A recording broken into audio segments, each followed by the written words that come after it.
So Season 2 of The Mandalorian is upon us, and with The Mandalorian taking place 6 years after the Battle of Endor, a lot could have changed in between the Battle of Endor and when the show takes place. So today let's take a look at what the state of the galaxy likely looked like at the time of The Mandalorian. I'm Colin, and this is Sci-Fi Deep Dive.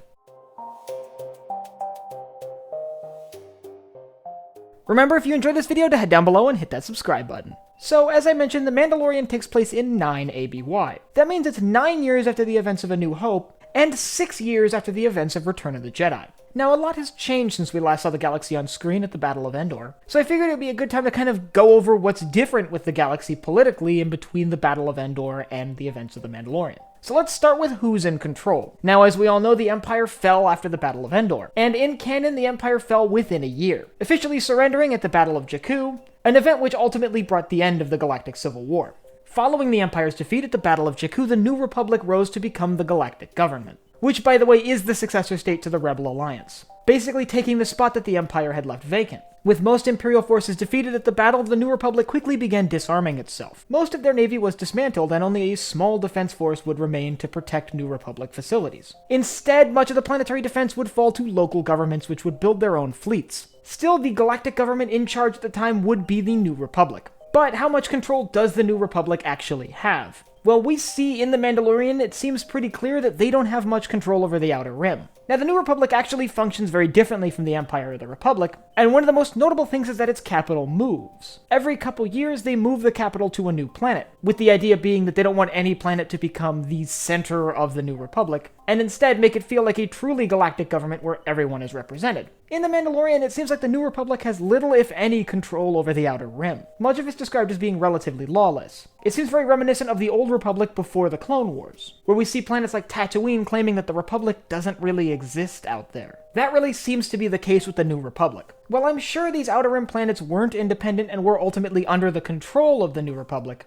it seems like the military forces of the New Republic by this time were so small that they were basically incapable of policing the entire galaxy, and so the Outer Rim was basically left lawless. But if the Empire has been defeated, who is Moff Gideon? Well, to me, it seems likely that Moff Gideon is an Imperial warlord. Someone who was a high-ranking officer in the glory days of the Empire and is seeking to regain that glory for himself. He probably isn't serving a larger force, he probably isn't working for Palpatine or the First Order, and is instead just trying to carve out a little mini-empire for himself using the forces that are still under his command. And since his pedigree is an Imperial pedigree and he served as an Imperial officer, much of the forces under his command are ex-Imperials who would have access to Imperial military equipment. This would explain his use of stormtroopers and TIE fighters. I assume we'll find out in the show that he really doesn't control anything more than maybe a few systems. After all, he'd have to be too small to warrant the attention of the New Republic. Even though the New Republic's forces were small, I can't imagine they wouldn't muster what they had to go take out a warlord if they were oppressing a large number of planets.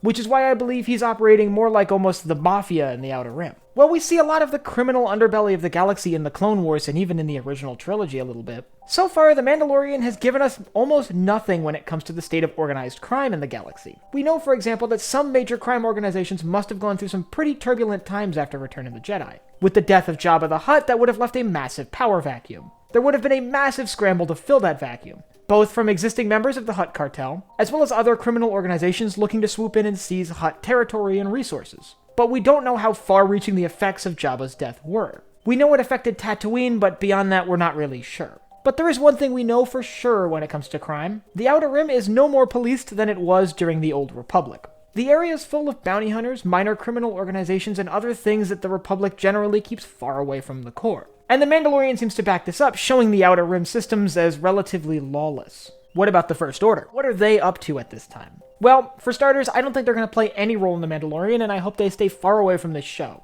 I think the show is far better off staying away from the factions that are depicted in the movies, so I would be a little disappointed if we saw the First Order swoop in and start actually being a force in the show. Well, lucky for me, that seems relatively unlikely, because only 6 years after the Battle of Endor and 5 years after the Battle of Jakku, the First Order was still a bunch of Imperial refugees hiding in the unknown regions. They probably didn't have any of the equipment we would associate with the First Order. No First Order TIE fighters, no Resurgent-class Star Destroyers. The biggest thing they could possibly have at their command, and this is a big maybe, is the Eclipse, which was an Executor-class Star Destroyer that was hidden in the unknown regions. However, we never see any signs that that was ever recovered by the First Order. So as a military force, they're really non-existent at this time. And their relative weakness would make them completely incapable of interacting with the rest of the galaxy at all. So that's what we know so far about the galaxy at the time of The Mandalorian. Sort of an interesting turbulent time. And all of that came about from the Galactic Civil War. If you want to learn about that last year of the war that took place after Return of the Jedi, I'll leave a link up here to my video on the Galactic Civil War between the Battle of Endor and the Battle of Jakku.